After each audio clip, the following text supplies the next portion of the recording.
Wait, what happened? I just want to say thank you, bro. Thank you, bro. Yo, it's interviews like this that mean the most to me, bro. If y'all don't know who this man is, we got Brandon here, yo. Thank you for blessing me with your presence. One of the hottest referees that ever touched Baltimore. I want to say you one of the most impactful referees that ever touched Baltimore. You known for standing on your own 10.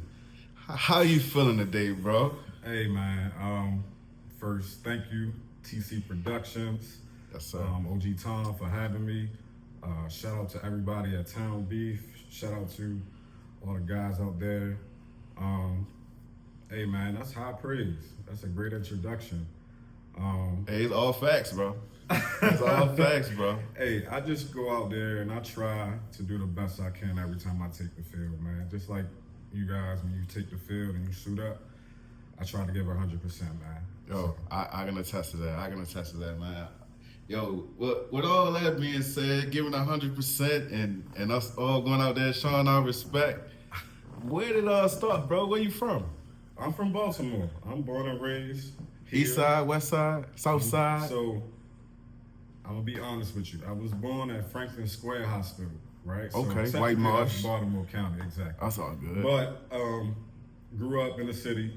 Went to all city schools, elementary school, middle, high school. I went to Leaf Walk, Chicopin, Mervo. So all Northeast Baltimore. Shout out to all my brothers out in Northeast Baltimore. Yeah, man. So out there, it was a little different. I mean, people down the hill, Yeah. they looked at us as the county. Yeah. You know what I mean, I had a lot of homeboys at Mervo who really thought my house was like the county. They didn't want to drop me off, you know what I'm saying? Before the car days, Yeah. I had to, do that drop offs. I'm all the way up top. Damn, You know, exaggeration. They said I lived in Towson. I really didn't. But all that right there, though. Like, all that really is right there. Yeah. So that's where I pretty much was raised. A lot of my homeboys, when I went to Mervo, a lot of them, Tivoli Avenue guys. Yeah. Green Mountain, Tivoli, all that. Yeah. So, oh man, that's interesting. So I don't know your age. You don't gotta say it on camera if you don't want to. Yo, but Green Mountain, Tivoli, the whole Northeast District. Yo, you kind of giving an insight to your attitude and how you carry yourself, bro. Cause that ain't no easy place to grow, man. It ain't. I mean, contrary to popular belief, it is. I mean, we got backyards. We got front yards. Some people got like multiple bathrooms in their house. Yeah. I mean, y'all had a lake. Exactly. You know what I mean? We had a park or two. You know what I mean? Yeah. But it's the same hood shit that go down everywhere else, bro. It's Baltimore. You know what I'm saying? Facts. It's Baltimore County. It's surrounding area. It's the DMV. We know what goes on in our neck of the woods, right? So it ain't too much different. A lot of our families up there, working class, a lot of like families with both the mother and the father in the home. Yeah. But also you had a lot of people, single parents. My mom, single parent, raising 3 boys. Sports saved us. Yo, I was just about to ask, your introduction to sports. You play Pop Warner? So I did not officially play Pop Warner. Okay. Like I said, single mother, she wasn't really for it. I really wanted to play. Like I said, a lot of my homeboys, Northeast, they all wanted to play or play for the Rams, Northwood Rams, in case you're not familiar. A legendary team. Northwood, gotcha. Northwood Rams, so they always had a wait list. And for me and my mom, I wanted to wait on the wait list because, hey, I can talk to somebody, I can show my skills, whatever. My mom, she wasn't for it. She's not about to wait and pay and deal with all the politics. So single parent, she didn't really have time for the dedication that I needed to play Pop Warner. I understand. But I will say, shout out to my cousin BJ, rest in peace. He played for the Rosedale Cowboys. And I tried my best to get on his team with him, man. I practiced with them. I did everything I could, but I ain't had a paperwork. Yo, what position you played back in the day? Man, I was quick. I was actually one of the faster guys. So I played slot receiver. Okay. a lot of corner. Yeah. I rather play safety, but I was a little undersized, but I'm a hitter. So safety was my favorite, but a lot of slot corner. Um, I know growing up, neighborhood football, a lot of times I played quarterback. Yeah. Accuracy maybe wasn't the best, but Michael Vick, archetype, archetype, all that stuff. I'm the opposite, yo. I got the accuracy, but I ain't got no damn arm. Anything Yeah. within 10 yards, I can hit. Yeah. So I had a little bit of an arm growing up. I remember working at Lowe's. We used to have football battles with the guys that worked at Home Depot. Yeah. So I played quarterback a lot of times. Those Thanksgiving games. So yeah, I was a sports guy. I actually played lacrosse at Maribor. Yo, I play lacrosse too. For real? Yeah. You know what? I did not know that. Hey, defense, long pole, Long midi. trip. Yeah. Yo, So I was a midi. I was a defensive midi. But hey, we yeah, the same. yeah. I'm You know what talking time about, it is. bro. Yeah, straight So up. lacrosse is big in Baltimore. I had a legendary coach, and Coach Martin Church, rest in peace. I know he coached football at Lake, I think, but he came down the street to Mervo to coach lacrosse. Legendary coach. We had a legendary team. Shout out to Simon Benjamin, one of the best lacrosse players to touch the field. Simon by Benjamin. far. Google him if you don't know. His whole family, I'm a will do. athlete. So yeah, shout out to my man Kurt. He was also a long pole, but Kurt got me into lacrosse. That was the closest thing to football for me. Okay. And again, my mom didn't have to pay for it. It was at school. So with you starting you started in high school, correct? Yeah. All right. So at that point, was it and only lacrosse guys gonna understand the terminology? Were you more into the finesse or was it football with sticks? I smacked the shit out of it. I ain't gonna hold you. I was looking for that contact. I think Yeah. I had built up frustration from not being able to play football. Yeah. And also, I ain't gonna lie, I was cool in school, but being from Northeast, a lot of times they might think you soft, Yeah. right? A lot of times, I was a product of a single parent. My mom, she was pretty fly, so she kept us fly, whatever, Yeah. right? Brush your hair, all that stuff. Man, you go to school, they call you all kind of pretty boys, this, and that. So when I put those pads on, I put the helmet on, You're gonna feel it. wreck. Yeah. Wreck. And it's documented, right? So I love lacrosse. Yeah, I that love was me, lacrosse. Lacrosse shout out to changed my Coach life, Church. yo. Yes. Shout out to Coach Church. Lacrosse had me in the best shape of my life. Same. Running hills, that Montebello Same. Hill, just running up and down the field as a midi. See, bro, Straight athlete. I went to I started out playing lacrosse in middle school for Lombard. And Lombard won like a championship. Only team to beat us was like Lamel. Ironically enough, when I first started, I wasn't good. My first game, I'll never forget. I spent my whole first game on the ground. I was the biggest person on my team. We played Lamel. They all was like bigger than me. Yeah. So I was the target. Every time I got up, them motherfuckers Yeah. put me on my ass. I get it, bro. But it taught me the lessons I needed and unlocked that dog. How about So that? every game after that, I was just on some shit forever. Yeah. Until I got to high school, and physicality was still welcome. But then we started playing teams in the counties and stuff. Yeah. And you get introduced to finesse. Real lacrosse. Yeah. Right? I Yeah. remember we played a team in the county. It might have been Parkville.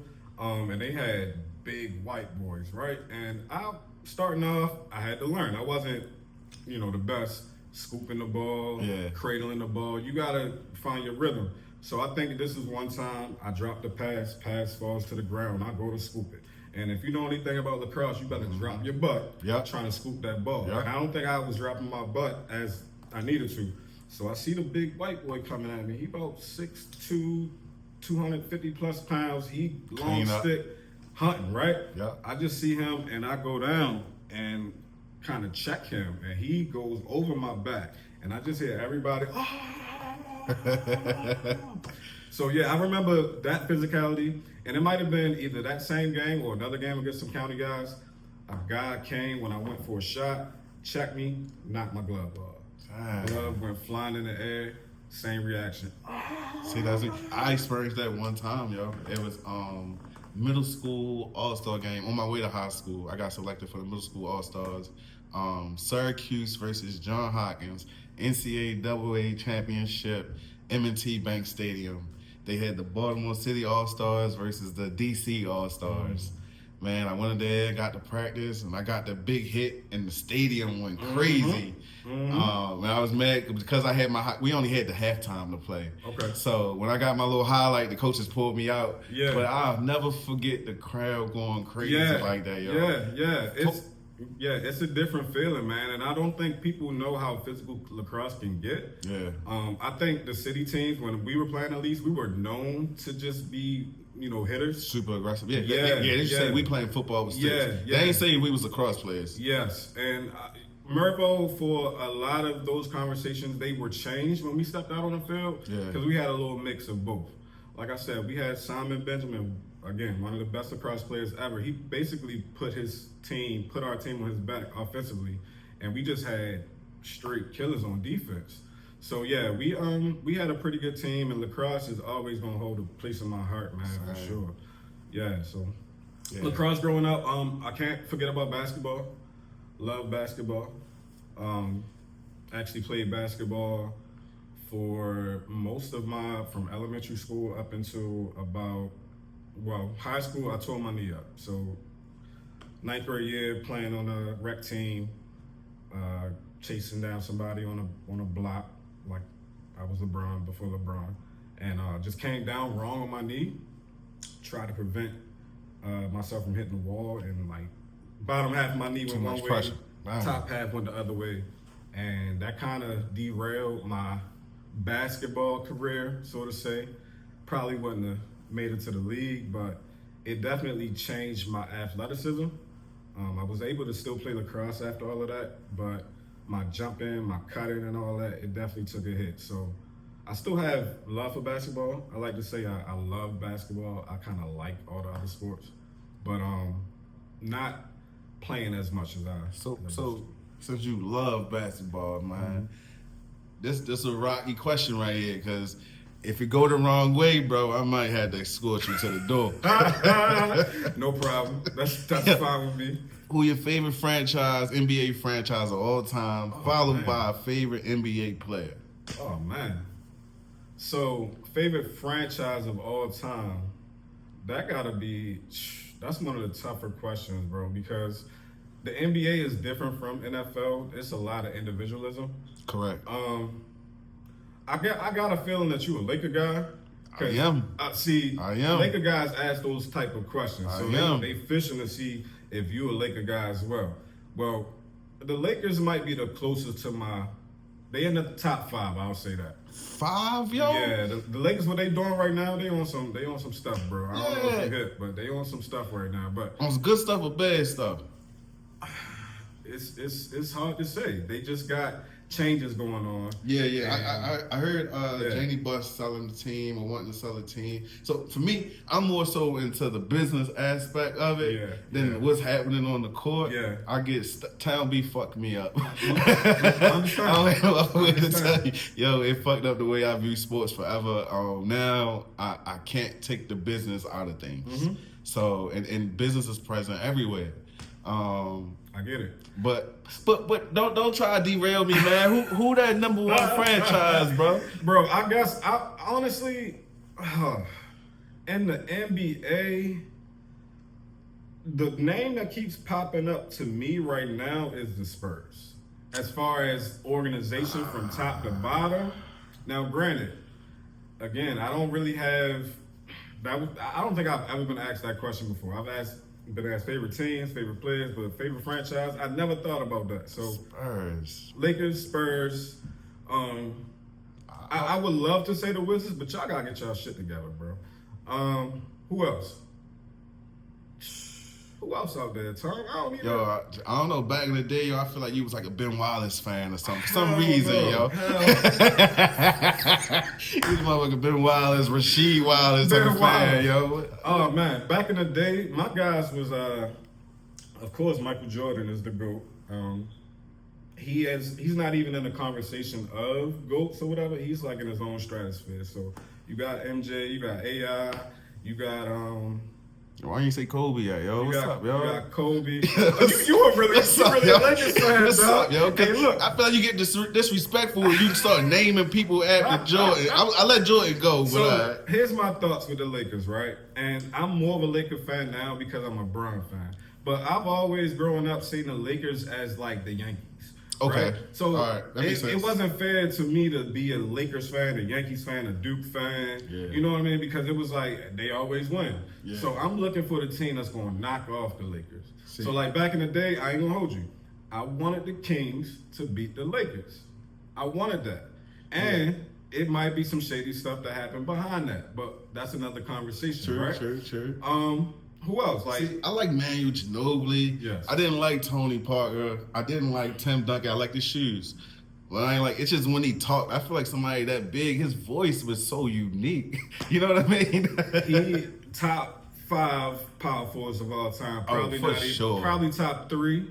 You know what I mean? But I For sure, understand. he's fully what goated. you're saying. He's hard goated. to root for. And again, I'm a Lakers fan, so Yeah. I'm picking Yeah. apart every little small thing I can see. You know what I get mean? I wasn't a Pop fan I get it. until the later years. I get it. But shout out to Pop. I love the way he stands with on the right side of everything morally and politically. Seems I that fuck way. with Pop. Yeah, it seems that way. He definitely puts the right message out there for the Yeah, most he part. uses his platform well. Yeah, so but not to go away from your question, bro. It was just it was a good question. I just had to dig into my bag for a second. Okay. But yeah, I think it's also kind of hard to have this conversation with a Lakers fan. Yeah. Because the bias. You know? Yeah, for sure.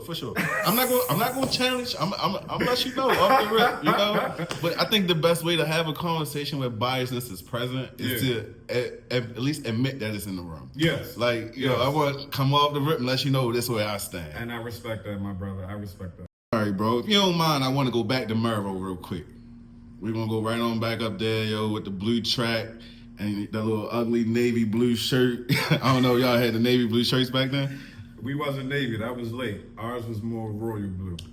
All right, now you're going to fight me over the car. All right. Say less. My bad, yo, my bad. The royal blue. Yeah. All right, okay. So, like, yo, you played basketball in high school too, or it was just rec? It was just rec, man. I was not cut out for Those two-a-days? guys at Mervo. And let me tell you, man, I went to school with Mo Hatton. You can put 20 plus in the book every game for Hatton. He seems to be there. He can score inside. He's got a great shot from the outside. And the man just knows how to fill it up. He's number 3 in the Big East in scoring over 1,000 points in just his second year for St. John's. We've got a great backcourt matchup here tonight with Another legend. Mo Hatton sat beside me in biology. I had no idea how much of a dog he was, man. Didn't matter. Foul had been called. You see what I'm talking about right there? They give the ball to Ewing with Hatton guarding him, who's the best steal man on this floor right here. Duhan has to recognize he had King on him. Never give the ball up when you've got the mismatch in your favor. Everybody's off the floor but Hatton. No time left. One free throw will win it and stun Duke.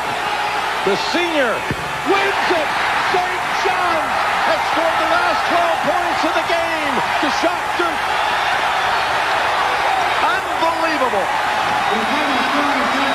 I wasn't that. So I was more like a kick it with my homeboys in the alley, you know, weekend, go to the wild type stuff. I love that about basketball to some degree because I'm one of the shorter guys, so I never even tried to pursue that. Like, I'm nice as shit in a game of 50. Like, you want to play 50 taps? Yo, 1 hand, 2 hand taps, Exactly. I'm down today. Whatever. If you try and run it, I ain't there right now. Yo, but basketball, like, yo, you can't fake it. You can't fake it. Not even in a team atmosphere. I feel like football, if you can do one thing good, we can kind of cover you to allow you to show your talent. But basketball, yo, if it ain't there, it ain't there. Basketball is like the black elite sport, right? You know how they say golf is an elite sport, or pickleball now is elite sport. Black is basketball is like for the black elite. Dang, yo, I don't like that, y'all.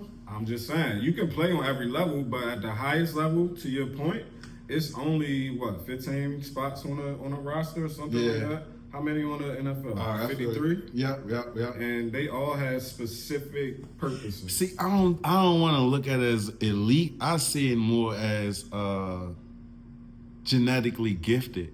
Yeah. Cause you can't defy. It's hard to defy the odds in basketball. It's even that height means so much that you know what I mean. They not even really giving you a chance. And you look at AI all our years growing up. I don't know what it was for you, but for me, I thought AI was like 5'6", 5'7". Same with Steph Curry. I thought they was little guys, but the whole time, you know. I mean, they got some height on them, but again, to your point of genetic choosing, so to say, Yep. Maybe elite isn't the right word, but it's very few. Yeah. It's for very, sure. very few. And even those guys that got the height, I mean, think about everything else you got to possess in addition to the height. You got to be able to run up and down that court. You got to be agile. Your footwork got to be great. Consistency. So it's very much, for me, like, I know there's a big argument. There's lists. I think basketball athletes are the top athletes. That's an argument. I know. This interview was Leave it in just, the comments. bro. This is not going the way I expected it to go. I'm just saying, man. I mean, and you talking about they gotta run up and down the court. The court not that damn big. Then on top of that, they all wear size 15 and 20, so they only taking 10 steps each.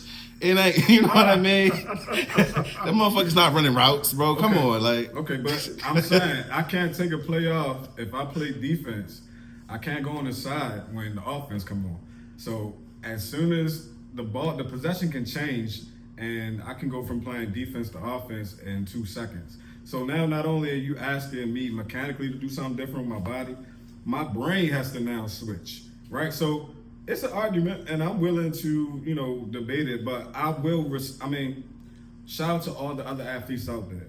Correct. I'm not taking anything away from them. Football players, y'all put your bodies on the line. Baseball players, you got 100 miles an hour balls being thrown at you. Pause. Yeah.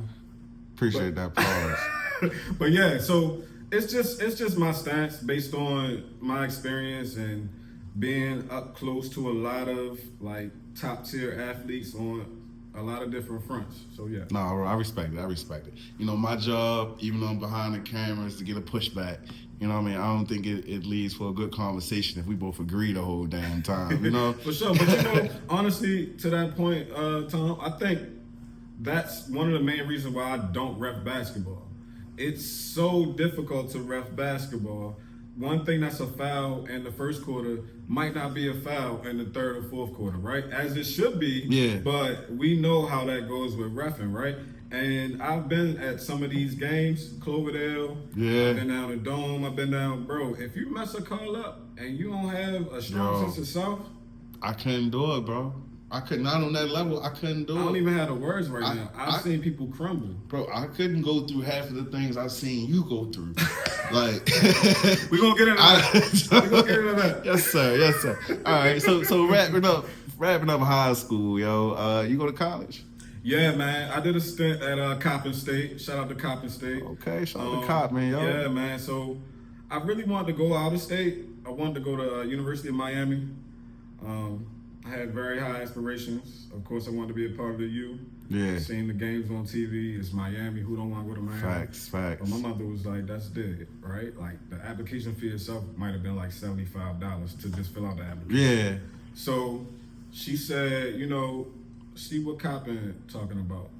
And I didn't want to go to Morgan because that was like my neighborhood, right? Yeah, and I definitely wanted to go away. So I'm like, well, West Baltimore is like the closest or the furthest place I can go right now, right? So I ended up at Coppin. I went there for about 2 years. I took business administration or something like that with a focus in marketing. Didn't really get into too much of my college major classes and stuff. To be honest, bro, I was just distracted. Oh, yo. I was just distracted at college. It's Coppin State. I'm driving back and forth from campus to home. It's girls. Yeah. It's the quad. Yeah. It's independence. You know what I mean? So I might have skipped a few too many classes. Yeah. But when I went, I was on. That sounds normal, man. So, Yo, marketing, business, and I got so many questions now, yo. Cause that question at the end on person, place, or thing. I'm so curious where you gonna take that. We'll get there when we get there. So after college, when did sports come back in, and when did you begin to referee? Yeah, man, good question. So college, that time period, I was going through like I was discovering myself, so to say. I was outside before outside was a big thing. Like I had a car, I was going to and from. My mans was outside doing their thing, so I used to Sidekick or beeper. There you go. So I used to take rides with my peoples. We used to just, but I had to keep it close to the vest because, again, my mom is still the person that I'm living with at the time. She's actually working for the federal government, so it's a lot of threats that I got from her about not getting in trouble. Right? I understand that. So I was kind of teetering the line between having a job, because I was working while I was at Compton. I think this was when I was at Home Depot, between Home Depot and Lowe's. I was going to school, and I was low-key taking care of my little brothers. I got two little brothers that I pretty much raised. They are 10 and 12 years younger than me, so I was chipping in a lot. Oh yeah, for sure. Picking them up. Again, my mom was working for the government. She was actually working in D.C. So at this time, I'm just kind of like everywhere, bro. And I ended up getting in a little bit of trouble. Yeah. Actually, I mean, it was pretty rough. We get into it. I was actually driving to work one day. I got pulled over because I didn't have a front tag. And this was right in the Parkville area, so this is the County Cowboys. I caught one of those. If you know anything about Baltimore City, stay away from the County Cowboys, all right? Pulled me over, pulled into a gas station. I had just finished smoking a joint with my man. Didn't have no weed on me, right? I just had like I think I pulled out some stems and seeds because we were smoking some trash at the time. And I think I tucked it in the car. And when they pulled me over, he smelled it and told me to get out of the car, but I was so like shook. I grabbed the little stems and seeds or whatever, and I had it in my hand, told me to get out of the car. I tossed that bitch. As soon as I tossed it, the other police came up, started yelling, screaming. So now I'm getting yammed on, beat up. Yeah, I was gonna say, now they whooping your ass. They getting their licks in, bro. I'm getting pepper sprayed and shit. So all this for like basically nothing. So they had a little walkthrough, had to sit in a little cell for a minute, pepper sprayed all up, all that stuff. So I tell you this story because that happened maybe like 2 more times, not as severe, but I had to like reassess my choices that I was making. Yeah. So long story short, I started volunteering at the Y. I started volunteering at the Y on 33rd Street. I had an older cousin. Shout out to Miss Alexis, for y'all that know her. She basically said, come on, Brandon, come in here and volunteer and just kind of be up under her wing. Yeah. Because I have family members that I lost to the streets, and I think she kind of saw that. She was like, look, this ain't for you. Yeah, you was hitting down the wrong path. And I'm not afraid to admit that. Like, the streets ain't for everybody. Hustling ain't for everybody. Facts. That type of hustling ain't for everybody, right? Or just finding guidance is very important. So I started volunteering there, went from volunteering to working summer camp, and then from there, just doing such a good job, they gave me a full-time or a position that was part-time. So I was just in the mix of all the sports and stuff like that. I was on the fitness floor. I did the rock wall, so the indoor rock climbing wall. I worked that for about 7 years. Did a lot of like in-house refereeing, a lot of basketball clinics and stuff like that. So that kind of got me into that other level of sports. Right. Not so much playing, but the administrative, put you on the other side of the ball, teaching, all that stuff, right? And to my surprise, it was very fulfilling, right? And I can say that it probably saved my life. Not probably, it saved my life. Yeah. So the passion and everything else was still there. Yeah, for sure. So yeah, man, that was my home for a good 7, maybe 8 years, and from there, I met. Well, I want to back up. I started reffing initially through a coworker. Shout out to Dante Carter, rest in peace as well. I think he's a basketball legend. I believe he went to Carver way back in the day. But shout out to him. We worked together at this alternative school. So as I'm working at the Y, I got another job working at a school. The Y kind of got the train rolling for me working with kids. So as I'm working at this alternative school, this guy, Dante Carter, he sees me, you know, interacting and helping the kids out and doing all this. He's like, bro, you can ref. You know, just come out to the meeting. And pretty much that was that, right? He like, man, this shit easy, man. All you gotta do is blah, blah, blah, blah, blah. So I was kind of hesitant at first, but I went to the meeting, and it was the HCBC referees or something like that. It's basically Harford County, Baltimore County officials. Okay. Yeah, so I walked in the meeting, all white people. It's like me, Carter, and like 3 other black people, I'll say. But they were all older white people. This was way before all the, you know, political climate that we have now. Correct. But they look like that they can be in that same group. Yeah. But, you know, I learned a lot from that first meeting. And it got my juices flowing for just wanting to get into it, right? Right. And it wasn't so much about the money. The money was good. It was like, you know, almost like under the table type thing, tax free, whatever, right? But it was the action. It was the action itself, being on the field that close with these kids, with these guys, helping out. It kind of, you know, it was a good feeling. So Dante Carter, shout out to him for getting me into reffing. Shout out to Dante I remember, shout out to him.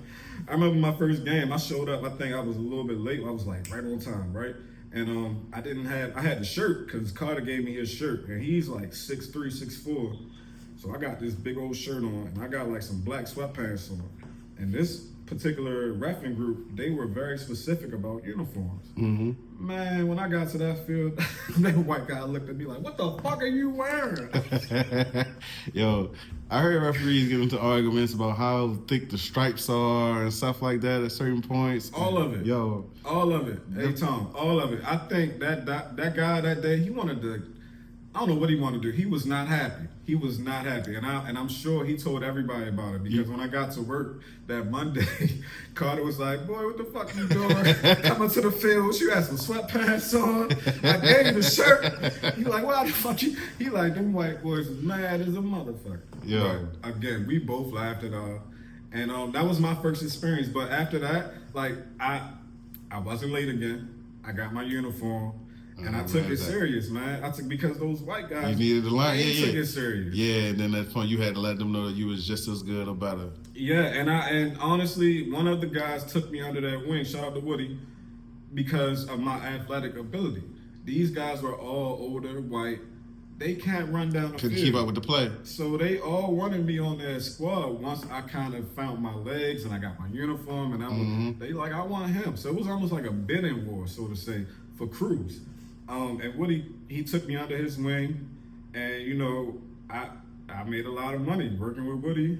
Learned a lot. So, yo, Will, on Will's episode, he was telling me about the financial gain of being a referee, which I never really thought of just having, like, in most guys, having all this random knowledge of rules and everything else with sports, but never think to actually utilize it to get paid.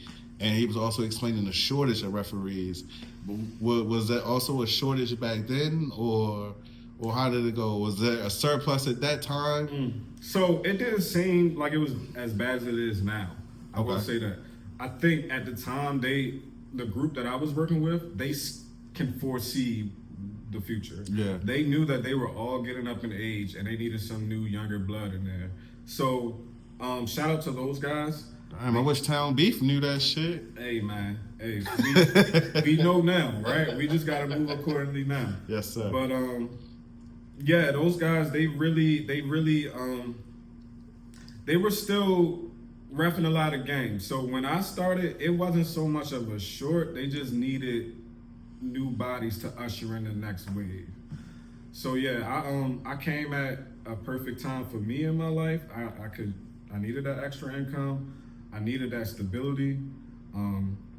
Reffing actually, it teaches you to be a lot more responsible and care about things that you probably otherwise wouldn't care about, if that makes sense. No, I can see that in a lot of ways. Like, in my way, I feel like it definitely would teach you to look at the minute things and to pay attention to detail. Being outside teach you that in the city, but also for me, I got into security real heavy at some point, and security took me and taught me how to pay so much attention to detail, so much where it's like, it's this point where you never off work, basically. You always looking and learning and observing and counting, and it's annoying, man. It's a stressful thing. But I'm thankful for it. Yeah. You can't cut it off even if you want to. Yeah. And I would say, I mean, I ain't gonna cut you off. No, you good, bro. I was just gonna say to that point of security, right? Oftentimes, I felt like putting that referee shirt on is very similar to putting a law enforcement shirt on or badge on. Oh, for sure. It's the authority figure. Yeah. It's that whole idea of being the authority. Yeah, and as much as I, may disagree with the system itself, I know a lot of good people in authority positions, right? Whether it's police or other, military, all that stuff. But same thing with reffing. Reffing, I know when I put that shirt on, guys already don't fuck with me. The moment is on. They already, you're public enemy number one. Buddy. But it's not. I really appreciate the guys that can separate the shirt from the person. Yeah. Right. And I try my best to not take anything personal or blah blah blah. But it's very similar to that law enforcement perspective. But yeah, to get back to what you were asking about how I got into reffing, the Dante Carter aspect of it, again, HC, BC, Harford County, Baltimore County, I'm reffing up and down 95, Essex, Baltimore, we're doing all kind of games. But it wasn't until I met Kwani. Shout out to Kwani, rest in peace Kwani, my dog. Rest in peace to Kwani. Rest in peace to you, Kwani, I miss you, brother. Kwani actually grew up in my neighborhood. I don't know if he grew up there, but he ended up moving there when he was a youngin', probably about early teens. And I remember seeing Kwani outside, and I'm just like, look at this little knucklehead, right? And Kwani eventually started working down at the Y. And I remember he was a lifeguard, and Kwani that was my dog. He was like my little brother. Yeah. He reminded me so much of my little brother. He was very like bright-eyed, and he was willing to learn and grow. He wanted to be he wanted to be better than what he was. Yeah. And I had to keep reminding him, like, dog, you him. You him for real, right? You do anything you want to do. And he was a soldier. Kwani was a soldier, right? Even at the young age that I met him, Kwani was like that. So I was so happy to see him at the Y and just, doing his thing, working. His man was working there with him as well. I think his man passed away. It's a lot of death, unfortunately. But that's the city, bro. Yeah. But Kwani came to me one day like, bro, you ref. Let me introduce you to my guy, my OG. I play in this league, and we need some refs. And he might have said something like, man, these refs we got now. Yeah, that's all you did. Yeah. So I'm like, all right, yo. I mean, I'm already kind of busy, but let me see what you're talking about. And he ended up linking me with Leroy. Rest in peace, Leroy. Rest in peace, Leroy. Leroy, I miss you too. I didn't know Leroy for that long, but I will say that Leroy might be the best official I've ever worked with. Oh, man. Yo, what an honor, yo. Leroy, in that short time period that we worked together, he taught me so much, man. And it wasn't the X's and O's, so to say. It was the how to carry yourself as a man amongst these men. Yeah, yo, that was about to say. For me, it wasn't like sports related in any way. Leroy gave me more life lessons than anything, and he wasn't afraid to pull you to the side and just have a word. Most of us, we walk past each other, like, man, that nigga tripping. Man, shorty, he ain't my type. I'm gone. You know what I mean? But Leroy is still pull you and pour into you. We need a lot more of that, yo. Bro, Leroy. Real OG. Presence, real OG. The definition of OG. Yeah. When I say presence in itself, like how he stepped on the field, uniform, in check, focused and ready. Yep. Voice, assertive. Yep. Come on, man, let's get these guys rolling. He's thinking about the time. He's very professional. And also, he ain't taking no shit. right? And honestly, he ain't have to. Yeah. I know I got there a little late, but ain't nobody really stepped to Leroy like that. No, like I said, all in how you carry yourself. Yeah, and he established that early. Yeah, and people were, they argued this cause. They might have disagreed, but they took it that way. Yo, Leroy single-handedly saved this fucking league at a point where we didn't have it. There was a player who played the quarterback position, man. We had just got this new group of zebras out of DC. Shout out to them on that NFL flag thingy. Mm-hmm. We had those zebras in Town Beef. Mm-hmm. That was crazy. The head ref and all that. She was in Town Beef with us.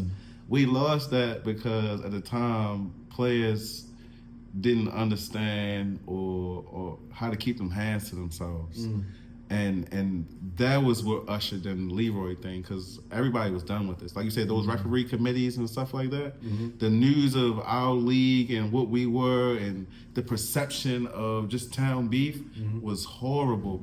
And we exceeded that reputation every chance they gave us. I want to speak more on that, man, because please. I think yes, it's very unfortunate how a lot of things went down, but it's not necessarily the end, right? And what you mean by that? Not to jump too far forward, but like things like this will allow a new Town Beef or whatever it is that you guys come together and decide is best. I think there's a lot of valuable lessons that came away from everything that transpired within Town Beef, A7, things that I learned from Leroy. Like, yes, it's not here in its present form like it was, but again, I'm very optimistic that it's gonna come back, and it's gonna come back stronger because you got OGs that know how important it is. Yeah, and I feel like we all learning that, and we all starting to wake up and realize exactly what we lost. Yeah. And not even from the sense of being able to go out there and physically play the sport, but the barbershop effect. Being able to just show up and feel at home, have the therapy, be able to escape the world for a second, and that's what Town Beef gave me. And I know it did it for a lot of other people. But in that moment, man, the light's too bright. You can't see what's really there, and you think and it feel like it's gonna be there forever because it's been so consistent. And before you know it, you just wake up one day and it ain't there no more. Yeah, you're right. And again, to that point, just knowing the importance of what you had, I think is it's gonna usher that new Town Beef league and all that other. I really have that faith, man, because what we had going, we didn't know how much of a gym that was. Facts. We had no idea. And in part because we had our own stuff that we was dealing with. Everybody. Facts. The whole league, right? But even what y'all created and I came after, what I came on the back of, that is unprecedented for a group of guys with no real corporate backing. Yep. A bunch of hood guys coming together, and actually creating a league with consistency. That's unprecedented, bro. No, you're right. It's unprecedented. Right. So everybody that's watching this, it's nobody's fault that the league ain't here no more, and it's everybody's fault that the league ain't here no more. Damn. Hold up. Let me ask that question first. My bad. We gonna get that. All right, bro. So you meet Kwani from around the way. Y'all work together at the Y. Kwani linked you to, he introduced you to Town Beef by way of Leroy. At some point, Marcus Cole got to get in there. You got to meet the commissioner. I know me and you we met on the field. I ain't meet you at that capacity. It was Marcus' job to get the referees. What was your first impression of the league in general? A 7-on-7 full contact league. Man, y'all, it's crazy. That's my first impression. I said, these niggas is crazy. They out here tackling full speed, no pass, a mouthpiece. Barely a mouthpiece. What? Motherfucker still ain't wanna wear a mouthpiece. I was at first I was like, stuck because it was like a whole underground thing that was happening in the city that not a lot of people knew about. Yeah. And I don't even think I heard the name Town Beef until like I got on the field. I don't even think Kwani or Leroy used that term. I think they just said 7-on-7. Yeah. So when I heard Town Beef, I'm like, ho, what I just stepped into right here? It's like, it sounds crazy, Town right? Beef? Like, wait, they from over this project, they from down this project. What y'all? So my first impression was like, oh, this is about to be wild. And then also, I again, just being so impressed by Leroy, I wanted to help him because he was like, I think some days he might have been out there by himself. Yeah, right? a lot of times trying to find a crew. Yeah, because he didn't come in with a crew. That was the only thing. Yeah, and that for me, like again, I almost start choking up a little bit thinking about. I would have loved to have been a part of that crew. Yeah. You know what I mean? Like I'd have been his right there wingman whenever I could. But yeah, like so for me, I just felt like there was a need for my services and additional refs to just ensure you guys' safety and the integrity of the game. Yeah. Because y'all was hitting and y'all was out there moving and y'all deserve more than one. Y'all deserve more than two. Honestly, y'all deserve more than 3 refs at every game. So that was kind of my first impression. It was very much like nothing I've ever done before. The pace, I enjoyed it because I'm used to working with the kids. Yeah. And I'm doing more teaching than anything. It was a little intimidating at first. You know what I'm saying? Like me being from Northeast, I feel like some guys can smell that. They can smell if if you're from the projects or not, right? Yeah. And I ain't from the projects, and I probably don't give I'm from the projects. And I got a lot of family friends that grew up in the projects, in those areas, stuff like that. So it was a little intimidating and trying to establish myself as somebody to take serious, so to say. Yeah. Right? And I ain't the tallest one, I ain't the biggest one. But you know how I go, they gotta try you. Yeah. No matter what, they gotta try you. Yeah, and also I think a lot of my my education and a lot of my practices working with kids kind of helped me a lot in dealing with adults that have like emotional dysregulation. Yeah, big right? kids, right? Yeah, so the grace and the patience. Yeah. I mean, I ain't gonna lie, it was some times where, I did not keep it all together. But it was like that thing that got your blood flowing. Yeah. Right? It was that thing that you got up for. Right? For real. Yeah. Nah, like you said, the adrenaline, being able to at least experience it, to understand with maximum emotions. Yeah. You know what I mean? That type of thing. Yeah, I think we all got that from it a little bit. Yeah, man. So the field we were at the time when you went to, was it Dunbar? Yeah, when I primarily was Dunbar. I did a couple games at what is that, Connections? What's that? Was it Lamel. Yep, Lamel? Lamel, yeah. I did a couple games down at what's the joint over East Baltimore? Lombard, yeah. Did a couple games. That field. Oh, yo. That's like the trap, bro. Will said the same thing. Yeah, I don't like that field, bro. It's like a that's my home field, yo. It ain't always have all the fences and all that. All right, I don't know. That joint weird, bro. But Dunbar was cool. Dunbar was Yo, crazy enough, Lombard ain't never had no incidents, yo. Lombard did? Yeah, Lombard was always safe for the most part. I guess everybody had fear of the fences. Right, like it's a cage, bro. Like we gotta lock in it. Yeah, for real. It's one way in, one way out. Yeah, for sure. And you ain't hopping these fences, yo. Yeah. And it's funny because Dunbar right across the street from the jail, so you might think like, yo, y'all might want to chill out because. That's what you think. Yeah. Nah, yo. But yeah, I worked those 3 fields. I think y'all might have had a game up 33rd Street Y. Yeah. Yeah. So, and also I did a couple games up in Jersey with Will. Yeah. I think we rode up to Patterson. But yeah, primarily it was Dunbar. Primarily Dunbar field. Okay.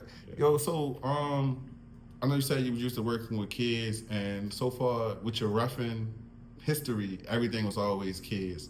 Was there a difference with working with adults, or that level of speed, or anything like that? Physicality, was there a difference there? Or even, I know respect was a big thing too, because normally in every other league, in every other thing, the referees get a completely different level of respect compared to Town Beef. Yeah. Or even A7, if you will. Yeah. How was that adjustment?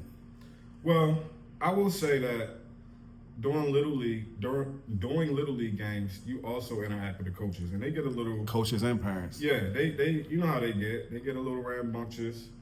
I will say though, Town Beef is the only place where I felt like somebody could and may slap the shit out of me, because it can go down, right? And you might not even have deserved it. Just is it also a place where you felt that you may slap the shit out of somebody too? Honestly, bro, I did not. I'm not gonna lie, I don't believe that part, yo, because I you was that ref for me. I understand. Like, Hey, and I truly know where you're coming from with that. But as God is my witness, bro, it's never my intention to do no harm. Yeah. If it comes to my doorstep, I have the obligation to defend myself.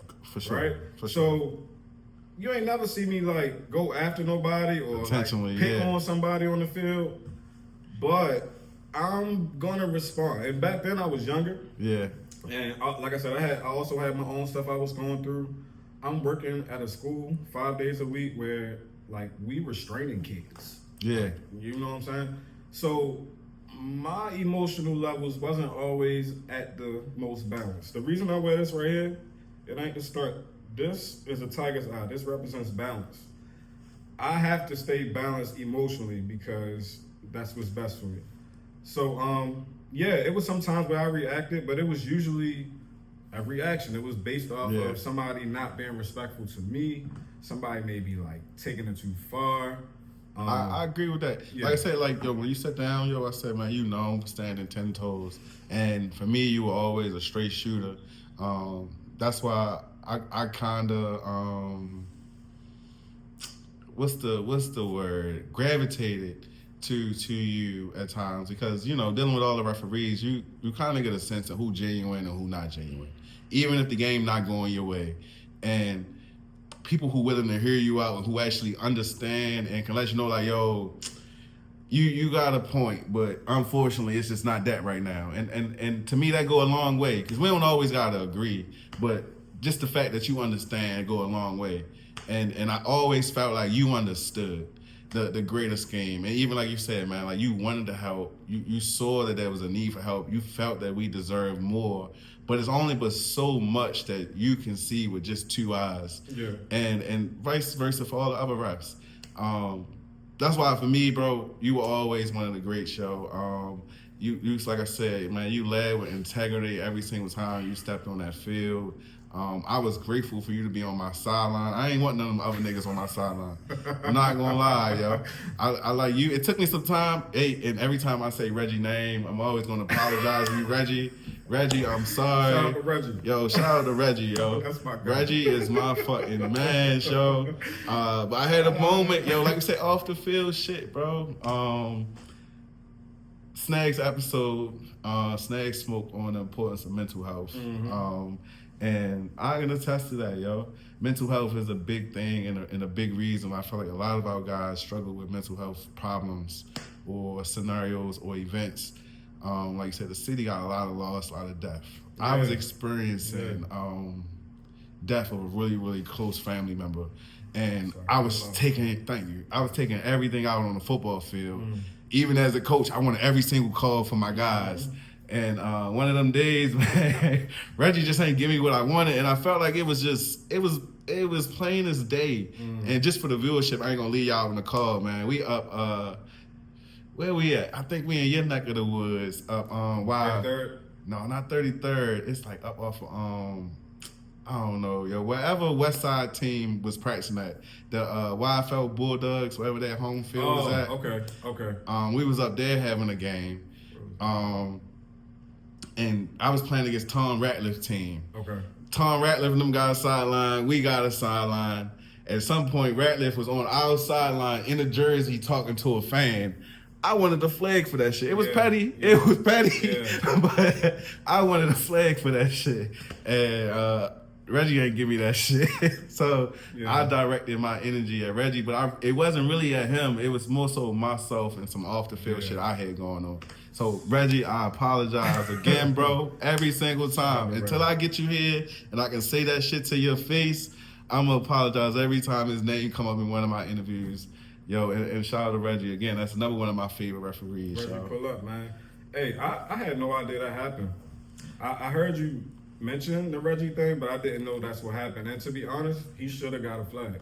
And it's shit like that and that's similar to the snag situation. And we'll get to that, I'm sure. But the little things, right? Yeah. As a ref, if you let a little thing go one time, somebody's seeing you let that little thing go. Mm-hmm. So if the little thing happens in the fourth quarter this time, when there's 2 minutes left and your team is driving and you don't let it go, that's a problem for you as a ref. Yep. Right? So, yes, in that situation, I wasn't there, but if I was out there reffing, I would at least warn him, and if he don't do it, that's something. Yeah, to me, it was basic. At least think about the bigger picture of it, right? And I'm a bigger picture person with everything. It might be minor, but what if he's over there getting a signal? What if he's over there acting like he's talking to somebody, but they, giving him some information from the sideline? Well, right? that fan was just in a huddle. Yeah, you never know. Anything. And also, none of that was happening. None of that was happening. Shout out to Tom. That. Tom is a straight up guy. I believe that. They ain't need to do none of that. He ain't need to cheat. They ain't do none of that. But in that moment, we can't be judge and jury. We just got to go off of, again, I'm warning them. Yeah. But if there's no response after the warning, then that's a flag. Gotta get penalized. Right? That's sportsmanlike, right? So I think that's one of the tough things as a ref is like making those tough decisions, kind of regulating the game, and also being fair and keeping it moving. Yeah. Right. So knowing what to call and what not to call, yo, that's huge. That too. And being very transparent, right? Like for me, I try to your point. I try to have conversation with the captain or the coach or whatever. I can't see everything. Yeah. Bro, it's been so many times where you ain't see that call? No. Yep. You blind bitch, you blind motherfucker. I didn't see it, bro. So as a man, right? Like this has happened several times. Like let's say if you talking to somebody like that maybe don't have the emotional regulation and you call them all kinds of bitches and blind motherfuckers and maybe they just got fired from that job. Whatever they going through, right? You expect that person to be so regulated to just brush that shit off and be like, real sorry shit. about that. Right? So, and 95% of the time, refs do that. Myself, 95% of the time I'm doing that. But it's times where, you might have to respond and let them know who's the authority figure or like, bro, let's be respectful out here in this field. This is only a shirt for real. Yeah. Like, we still men at the end of the day, and it's still a fucking game. No, that's real. It's literally just a game. Just a game. Family to go home to, bro. You really want to squabble because of a missed call? Yeah. Or something like that? Yeah, but I think, again, like, one of those times where we just didn't know how much that league and that event meant to people. Because you got guys who, that's their first time with their name on the jersey.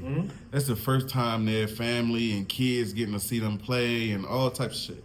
Like, guys was internalizing this thing, and I'm including myself into guys. We was internalizing this thing in ways that just couldn't be put into words sometimes. Yeah.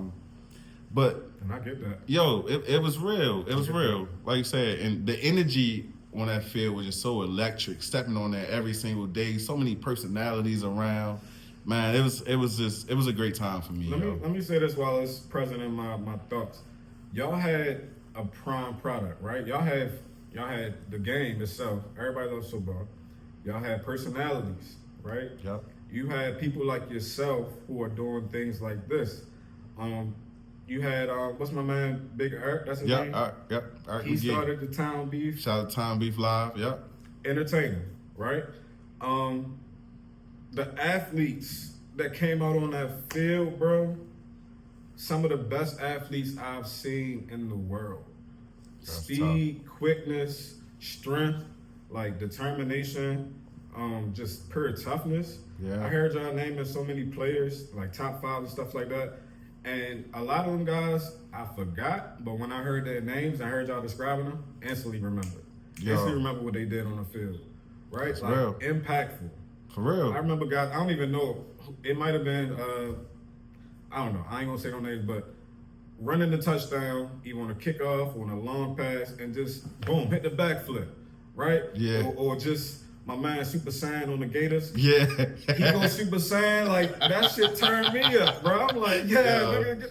So like that energy is unmatched, bro. And like if that is bottled up and packaged, y'all ain't gotta worry about too much of nothing. Yo, and that was the only thing I felt like we never really got on the same page for, because we didn't understand that we were. Well, I'm not gonna say we. Most of the people didn't understand that they were the product. They didn't get that. They thought that they were consuming the product, but truly they were the product. And and it's a hard concept to grasp at times. But leading into that, what I do want to go over, we mentioned Snags and y'all scenario, y'all relationship, which I hope and pray got resolved at some point. Shout out to Snags. shout out to Snags, yo. Sags, thank you for your interview and your contributions to what you bring to the sport, bro. We talk a lot of shit. I ain't put him at the number 1 position in my top 5, but I do recognize Snags as one of the greatest talents I've ever seen. For sure. He compared himself to, I'm sorry, he didn't. His high school coaches compared him to Tavon Austin. I would agree. And I'm agreeing 100%. Mm-hmm. He can do anything he wants on that field. Mm-hmm.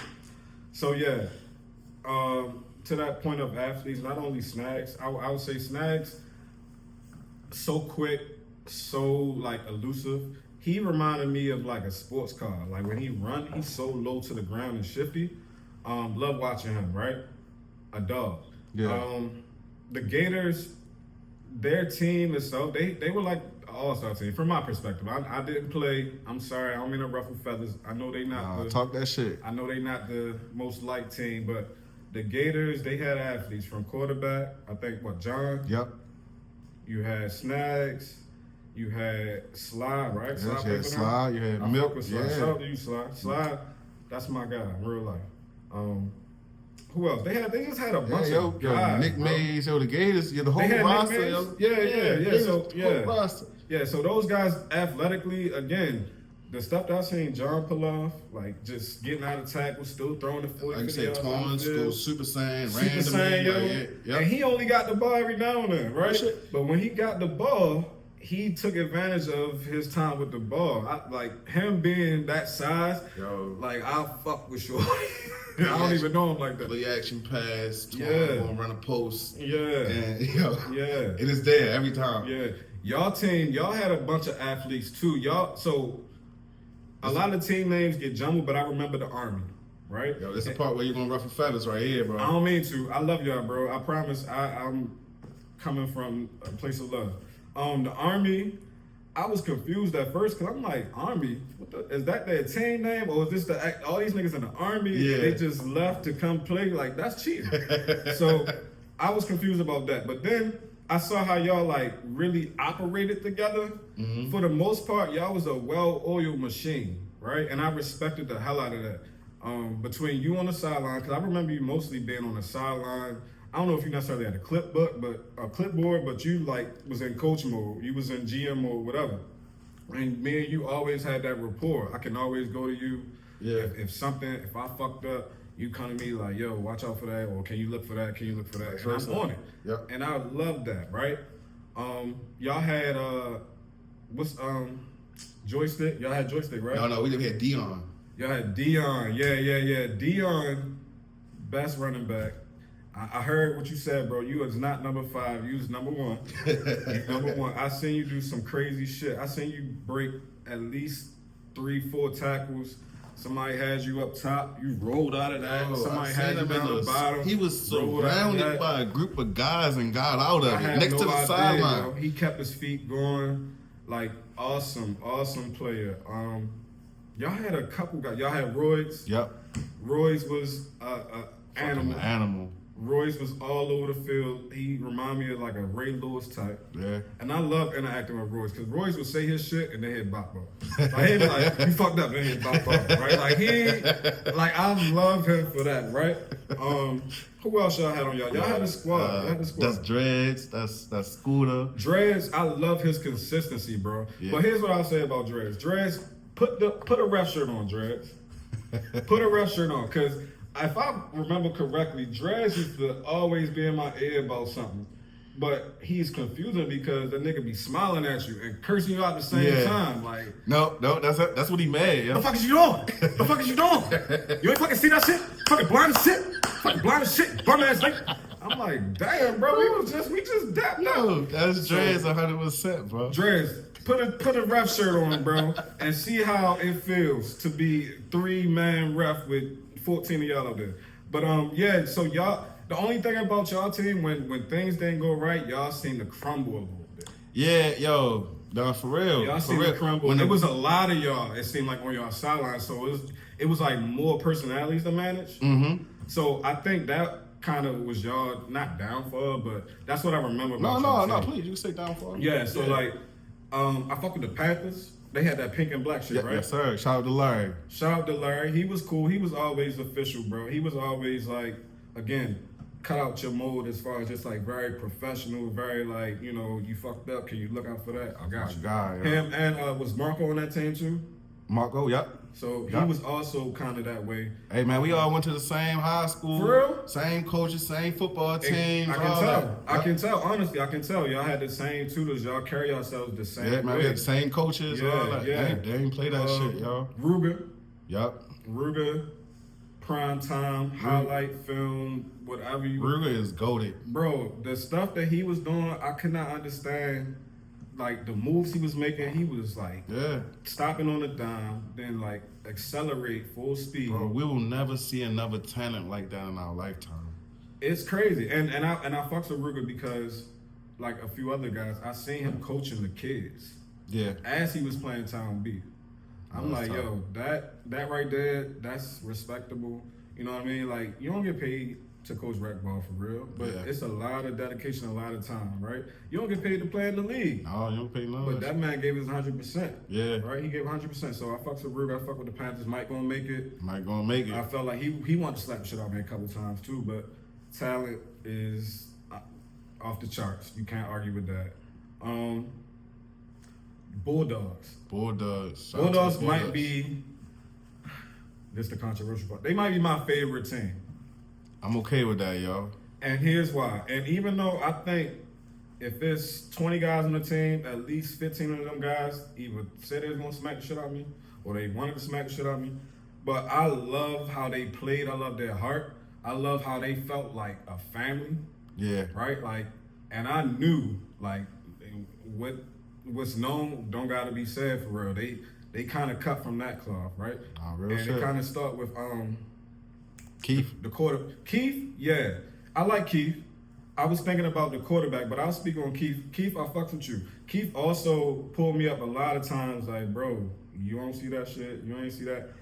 But me and Keith's relationship got a lot better because at first I knew for a fact he did not want me on the sideline. He ain't fucking me, all that shit. But I think we had a good conversation, and you know he still might not fuck with me, but it was a respect level there. So I fucks with Keith. The quarterback, yo, what's his name? Trey Lowe. Trey Lope, yo. Trey Lowe. That dude right there. Goated. I'm glad I wasn't playing in y'all league, and if I was, I would have to play on their team because I'm not trying to tackle him, yo. Yo, he was I'm not something trying. I seen him different, bro. truck so many people, like hanging off of him, still throw the ball. He's so fucking strong, yo. Strong He as was the shit. Big Ben of our league, yo. Yo, he was strong as shit, and also another one who, like, I knew, and nobody told me this. Nobody said. I know, like, he not to be played with for real. Like, people respected him. But the way he carried himself on the field, like, he never was like rah-rah to the refs. Yeah. He was never like on that type of time. He was professional. He was. But I also knew, like, yo, I know outside of this field, Yeah. right? Whatever. But I think that's the thing, though. Like, with certain people, you don't gotta act tough. You don't. You don't gotta put on don't. a show for nobody, You don't. man. We not. Some people understood what we were there to do. Yes. And yes, for sure. Trey was one of them people. He understood that him being on that field was getting him away from other things. Yes, and that's a lot of guys, bro. A lot of guys. Me too. Yeah. I mean, not necessarily to that degree, but just a release, a getaway. Yeah, to he had the guys. a different You know what I'm level. saying? He had a different level of education. Yes. You know what I mean? Regardless of the name and affiliation, the boy ain't no dummy, man. Oh, hell that no. boy ain't no dummy. I don't know. Education, formal education don't. That's a system, bro. That's a system that's put in no, place. for sure. It's a metric. It's a metric that they use, but you're free to use other metrics as well. But you know, in this type of setting, in order to make sure, because the moment I said Trey Loke, that already to a certain demographic, I don't have to explain no more. But there's a completely separate demographic who I do have to go a little bit more into, because we stepping away from trigger words and things of that nature to prevent being put inside of a box. To let them know that regardless of the name or how he identifies, that there's a lot more there. You know what I mean? It's more than what really meets the eye. Bro, if you really think about it, and shout out to what you just said, shout out to Trey Loke, it ain't too much difference between the organizations. I'll just say that. Whether you're talking about an organization over here that might operate outside of certain parameters, Correct. or you're talking about an organization here Well, I that believe, does for sure. operate within these parameters, it ain't too much different.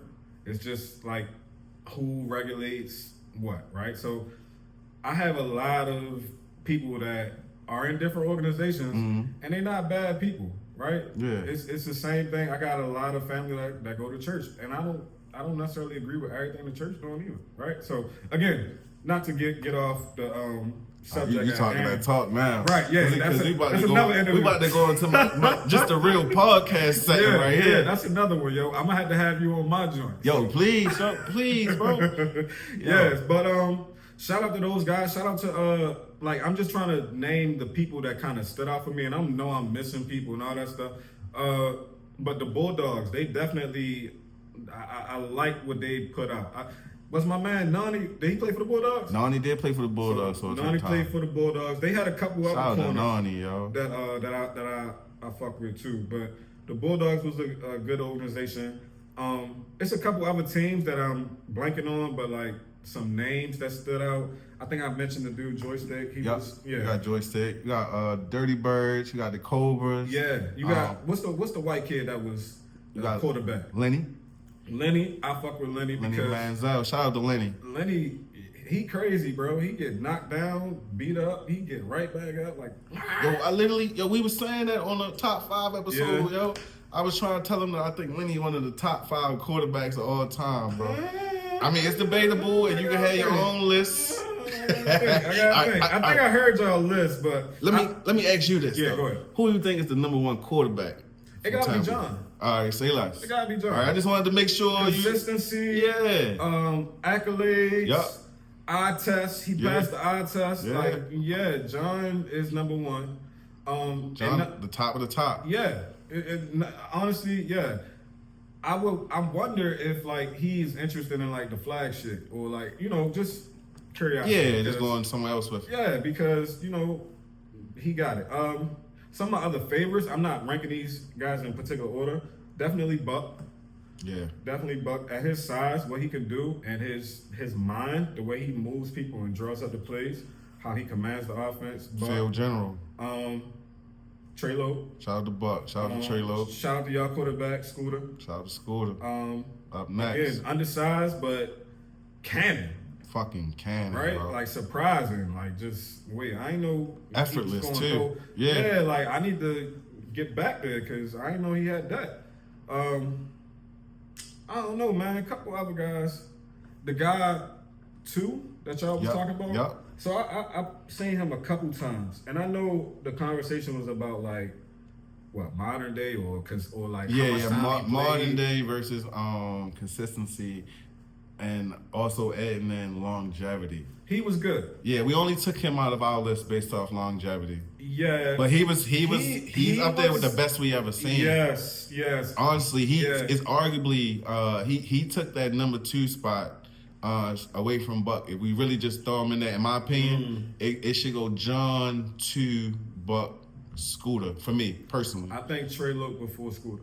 Okay, I'm okay with that. For me, only reason why I put Scooter above Trey Loke was again his arm strength. For sure. Arm strength and I can't say mobility because Trey Loke could run too, but Scooter, when he did open up and put the wheels on, they was there. Mm-hmm. But the Scooter Trey Loke thing for me, it'll always be biasness. And for me, Trey Loke is one of the reasons why we actually, as a referee, one of the reasons why we had to get a regulation size ball. Oh, right. Because Trey Loke used to come in with a smaller ball. And, do his thing. He did. So, for me, I'm always going to take that away from him. Because I remember them seasons where you did your thing with the small ball. Hey, man, if you ain't cheating, you ain't trying, bro. Yeah, real shit. Tom Brady. Shout out to him. I'm a ref. Shout out to Trey Loke, bro. Yeah, shout out to Trey. But yeah, y'all had some top tier athletes, man. And y'all would have that audience if you just had that infrastructure. Yeah. And it's okay because we was raw. Yep. And also, I meant to say this earlier to that point of like, y'all being the athletes, this is why athletes have agents. Yeah. This is why the NFL has all these people in place for the infrastructure. So they can let the athletes be the athletes, right? And I think we were so raw in Town Beef. We was athletes, we was managers, we was coaches, we was, equipment managers, we was transportation managers. And, it's a lot for a starting organization with no real backing. For real. So I'm always going to give y'all flowers. Yeah, no true foundation. No, we just kept building. I'm always going to give y'all. I don't care how many people curse me out. I don't care how many people threaten to beat me up. I'm always give y'all flowers because of what you created. Yeah. And that's one of the hardest things to do, bro. Thank you. All right, bro. So I appreciate you for letting me know some of your favorite players and all that, man. And I think the guys going to enjoy the perspective because, like I said, your perspective is one that's just truly unique, one we can't duplicate. And I want to use my platform to show love to the referees, bro. Like, y'all was a part of the game just as much as we were, man. I don't think the story can be told without your perspective and really what you went through. But you didn't go through it alone. Yo, who was some of your favorite refs to ref with, or some of the ones you didn't like reffing with, if you don't mind getting into it or however it may be? Sure. Well, I already started with the OG Leroy, all-time favorite. Second probably would have to be Will. Will over Reggie? And here's why I say Will over Reggie. And you know what? You might be right. I think I'll take Reggie over Will. But the debate here is I think Will really likes to ref. And I'm not saying that to say that Reggie doesn't like to ref, but Reggie be over niggas too. Like, Reggie be over. Yeah. Will eat, sleep, and breathe and shit. Yeah. And then, if we're doing just flat out rankings, I mean, I love Reggie. Reggie is, I don't know if Reggie is as sharp as Will. That sounds weird now that I say it out loud. But when I say sharp, to that point of that sideline thing, I don't know if Will is not I think Will throws his flag in an instance where a coach comes across another sideline, but clearly in that instance specifically, not to say this all the time, Reggie didn't throw his flag. So when I think about situations like that, I think, they neck and neck, but those two guys are probably my favorite two. If I had a team, just us three. Shout out to my guy. Who's my guy that what's his name? Is his name Tay? Tay, yeah, shout out to Tay. Shout out to Tay. Tay, my bad, dog, for forgetting your name. Shout out to him, young guy, a lot of energy, very open to learn, and very firm. You know what I mean? It's a good trait to have as a referee to just be able to make a call and stand in it. Yeah. Right? So It's not. We don't have replay in Pop Warner. We don't have replay in y'all league. Shout I out know to y'all Tay. tried. Yeah, we tried. We tried hard, yo. If you make that call, you got to stand in it. Yo, I think Tay's introduction to refereeing may be similar to yours. Yeah. From the aspect of coming in as a DB and being able to have the legs to track the play down. Mm-hmm. I think that's the role he's experiencing right now, being one of the younger guys getting into the craft. Yeah, and that's a valuable trait to have, just to have the legs to get down the field. If you look at NFL games, college games, it's getting better now, but them refs, look at those refs, right? A lot of them, they don't look like us. Yeah. A lot of them are older. So, again, we're going to need a fresh batch of referees in the next couple of years, but nonetheless. Reggie and Will, two of my favorites. Tay, that's kind of the core group of guys. I know it's one person that people probably maybe associate me with, and I know you probably thinking of him too, but older gentleman, not one of my favorites. Not one of my favorites. And he knows that. We ref games outside of A7, outside of town beef. So we did a lot of Pop Warner games. And I'll just say that all people aren't as integrous as they come off to be. Yeah. So, like, ethics for me is a big thing. Communication. Yeah. I respect you as a man, you respect me.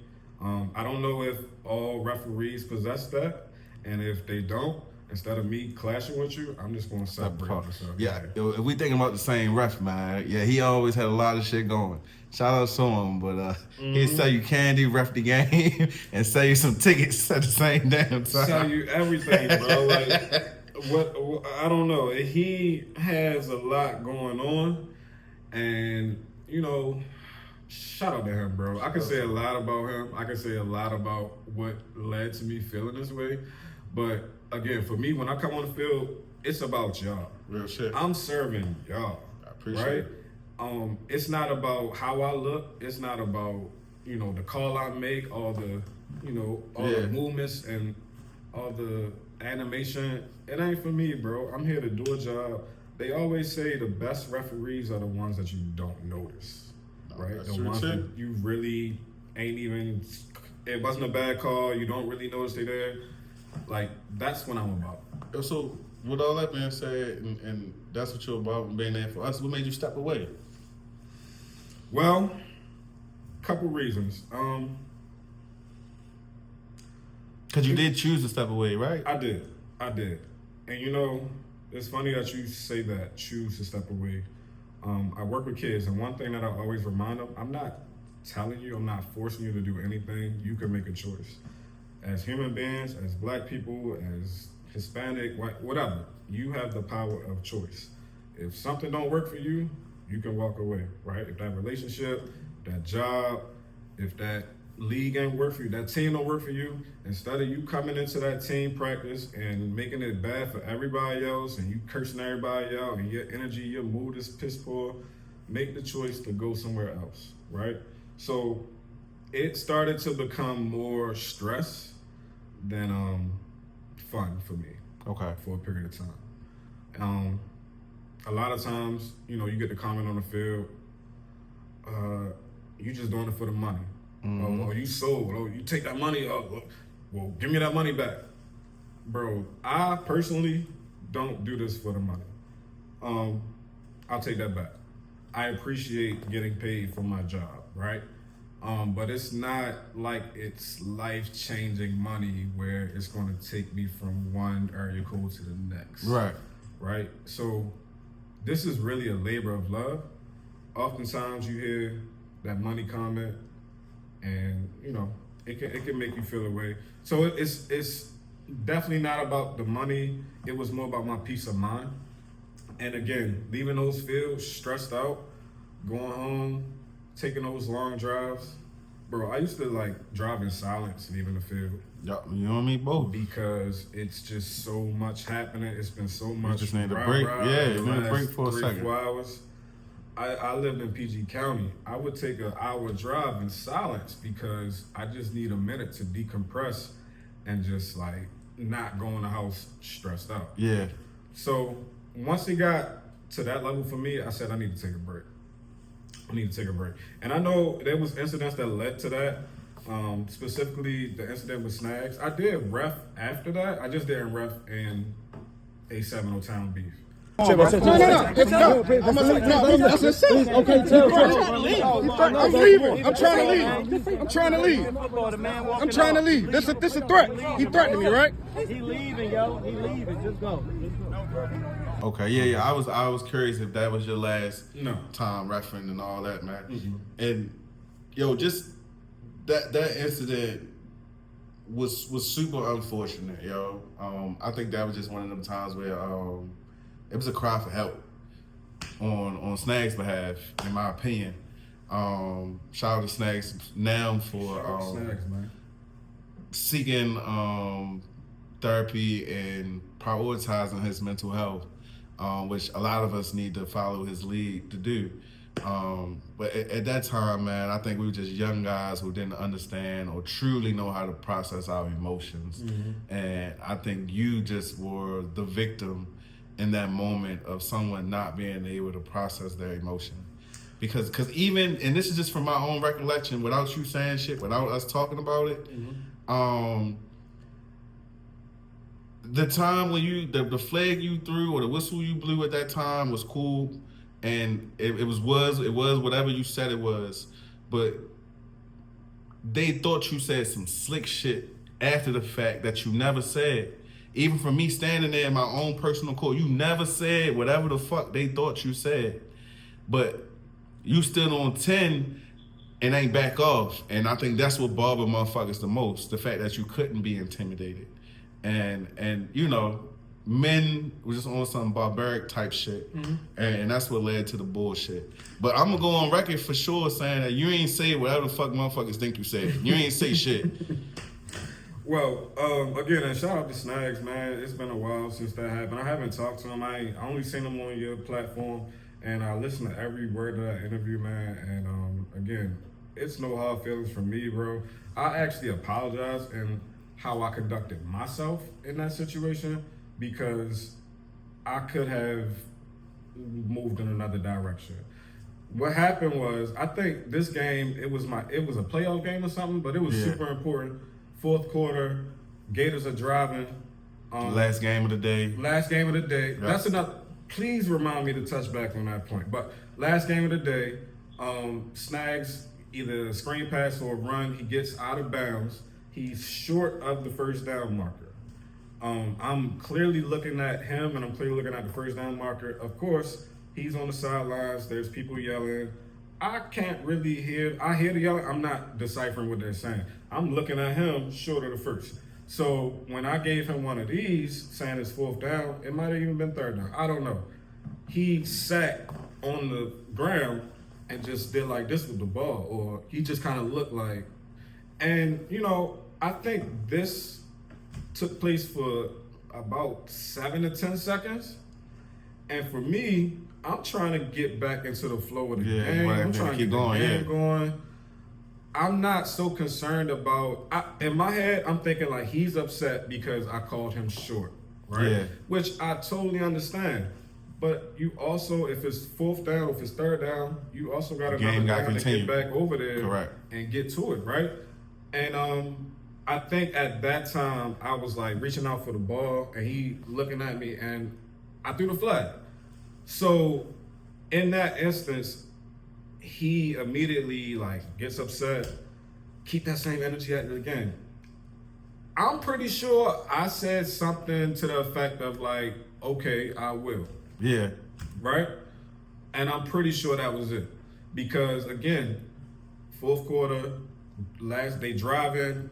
I'm not in fight mode. I'm in, let's make sure this game gets completed with integrity mode, because that's what's important to me. I know people may not believe it, but honestly, I think they said you said some disrespectful shit back, and it wasn't that, yo. If I did, I I don't remember saying anything outside of me being there. I don't recall keep you that saying, energy. I don't recall you saying shit. I remember the smooth Yeah. but it wasn't a follow up. Yeah, it wasn't like I was confrontational, like I really wanted to fight him. I just, if you saying keep that same energy, in my head, what am I supposed to say? Nah, bro, I'm gonna turn my energy down. Nah.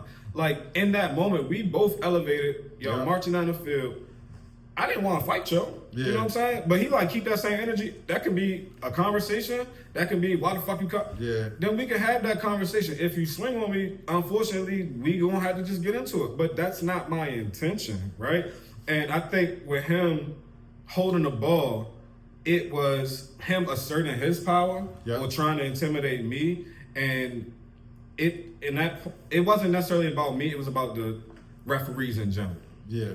We got a game going. You doing this. Everybody know you Snags. You play for the Gators. Everybody know your name. Like, you're a popular player, right? But I got a job to do. Similar to that incident with the sideline and the coach on the other side. I will accept being the bad guy or the guy that's not liked for the integrity of the game. Yeah. And that's going to be me all day, every day, right? Side note, I don't really claim, like, I grew up Christian, right? But my religion is love. Everything I do is in love. So even if I curse you out, I'm cursing you out in love. Like, I don't want no harm to come to you. If I'm throwing this flag, I'm not really trying to beef with you, bro. It's for the love of the game. Yeah. Right? So if there's a conversation to be had, there's a conversation. But also, this is coming from somebody who, again, is working with kids with mental illnesses every day. Has a lot of tools in my bag that can respond to people that are in mental crisis, right? Yeah. Or like just non-compliant, oppositional. I'm not necessarily trained to turn up with you. Right. Right? In that instance, you know, I'm also a man. So again, I never had any intentions to disrespect him. I never had any intentions to fight him. But if the response to keep that same energy is I will, like, I mean, that was pretty much my response. That, to me, didn't mean I wanted to fight you. So, at the end of the game, did they win that game? I'm happy you said that part. Did they win that game? I'm not even sure. Okay. I just because they the Gators, I'm gonna say yeah. Okay. That's what I was thinking. If you say no to the Gators, or you even bring in the increment of the Gators losing, all hell gonna break out. But shout out to the Gators, yo, the greatest team town beef ever fucking seen. For sure. Put the preferences on it, yo, For sure. and we mean that shit. For sure. But yeah, yo, that game ended abruptly. It did. Based off that thing, I think we had a hard time recovering from there, and we were short a referee from that point. So I believe that game ended abruptly. You know what? See, I don't even remember, bro. Like, I kind of blacked it out. Yeah. Because once I started walking to the car and I seen this dude follow me, I thought to myself, like, oh, he's serious. He really want to fight, right? So in that moment, again, I didn't want to fight him. I don't have no reason to fight you. Yo, for me being so close to you on the sideline and hearing and seeing everything, I knew that whatever it was wasn't worth it. So the biggest thing for me was like, yo, de-escalate this as much as possible. Cause like, yo, you know what I mean? Like, I fuck with you, I fuck with him. And that just wasn't a necessary thing at the moment. Right. And then it's like, all right, I fight you now, then what? What we do from here? Like, do I come back and ref next week and we fight again? Are we cool now? Because I'm not cool with you if we fight over something stupid like this, right? But to that point that I said earlier, like, that was the last game of the day. A lot of times, and this is something for the players, a little insight. If you have 3 refs on the field and you got 3 games, whoever's that last game, it's probably not going to be the cleanest game from the referee perspective. Oh, 100%. Because the referees are tired. Yeah, fatigue. And I get it. It's easier to keep those same refs. It might be cheaper. But if you want the integrity of the game, you want stuff to get called. A lot of times that third game is getting dark outside. Refs are going to start to drag a little bit. Yeah, that clock going to go a little bit faster. Older guys, yeah. They going to be slow up and down the field.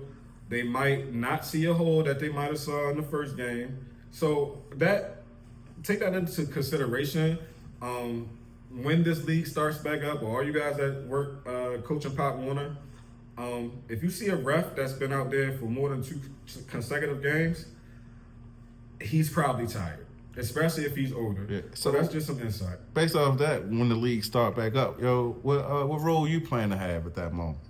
That's a good question, bro. Because I recall a conversation you and I had at one point, and you were interested in joining the league in a different capacity. Yeah. So we never explored what that capacity would have been or could have been. So I definitely want to take this moment to see where you at with it. Yeah, man. I mean, I know we had conversations in the past. I know I thought about owning a team myself.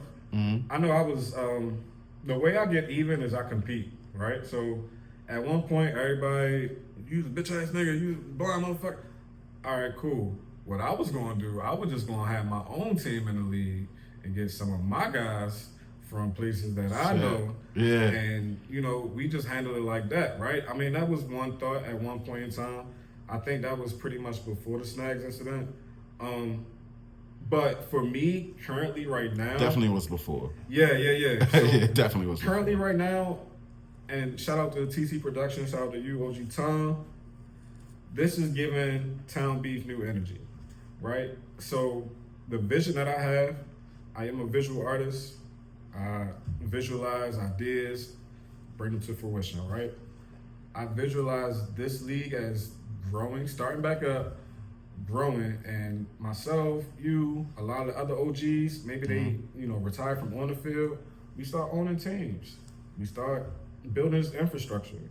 We start looking for sponsors. Yeah. We start, media, marketing. Because my question is, why not?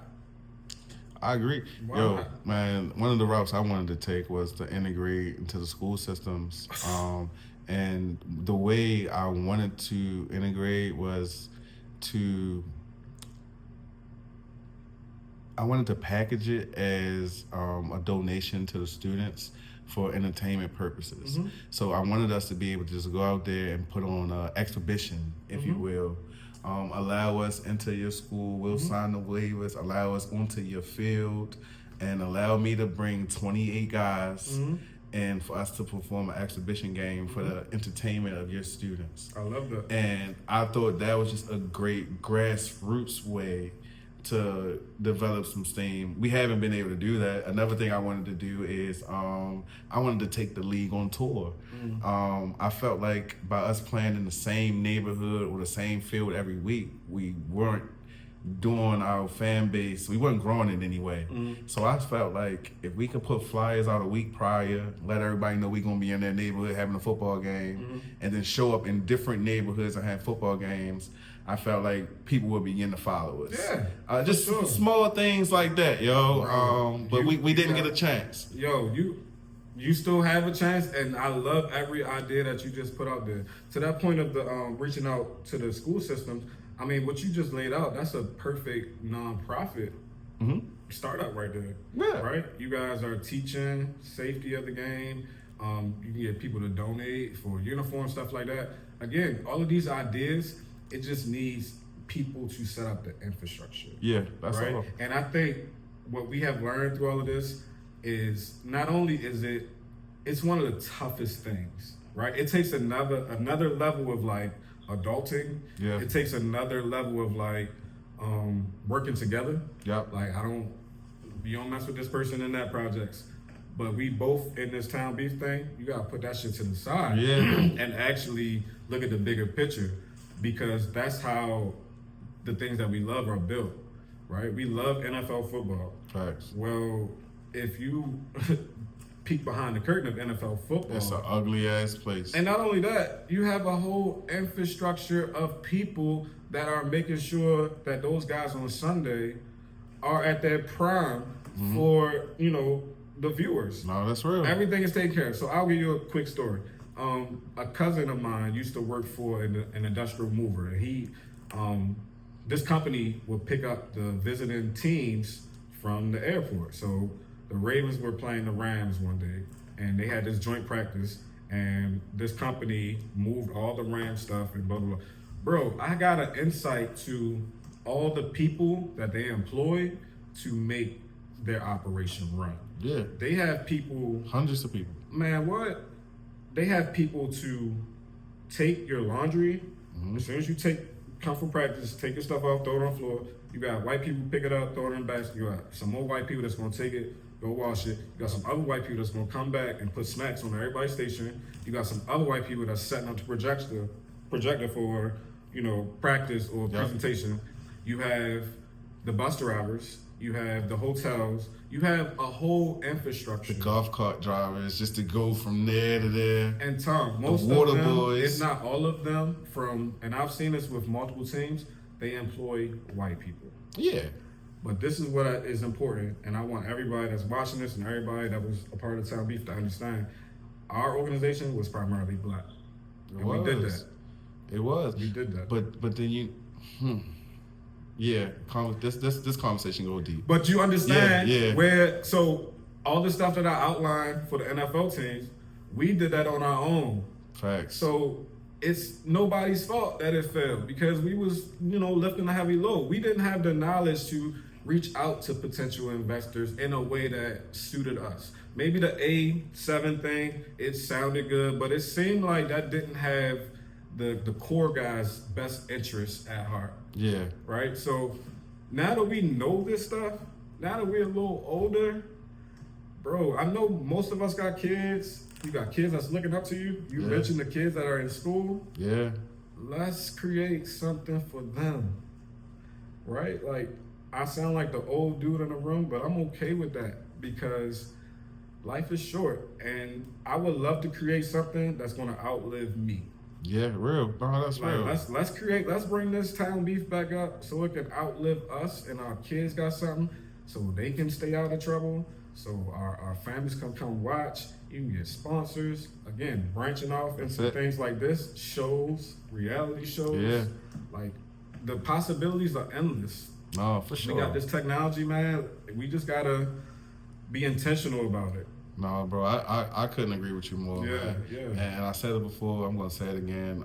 I'm thankful for you to be able to bless me with your presence, bro. Same. Honestly, man, this interview gonna go down as one of my favorites because you were one of my favorite people from the league, yo. Believe it or not, yo, genuine energy goes a long way, and we always been good, and I hope that we can always be good, bro. I appreciate you. For sure. Thank you. Before we get up out of here, Yeah. You got a message for the guys in the league? Oh man, love y'all, bro. I miss coming out on Sundays. If I did you wrong, if I made a wrong call, if I missed a call, I'm sorry. I apologize, bro. I hope all of y'all are healthy, doing well. If you raising kids, just raise them kids in a way that's gonna be helpful to society and not harmful. Like, again, do no harm, bro. Do no harm. Raise your families. Take care of your kids.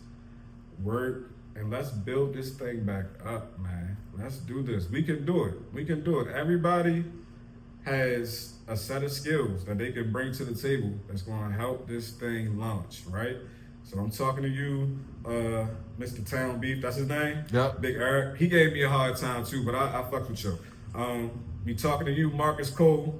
Marcus Cole, we talking to you. Yep. I meant to tell you, so the phone call I got from Marcus Cole, because we ain't mentioned his name in this. We did not, yo. We did not, yo. So after the whole Snags thing went down, you know me, I rolled this out, but I'm still heated. I jumped right on the Facebook to see what they talking about. I'm already on the town page lit. Yeah, page lit. They chatting and all this stuff. I see Will on the live. I said, oh shit. Okay, Will, you chatting on the live with Snags, the nigga that just was gonna whip my ass. Shit. and Buck gassing it.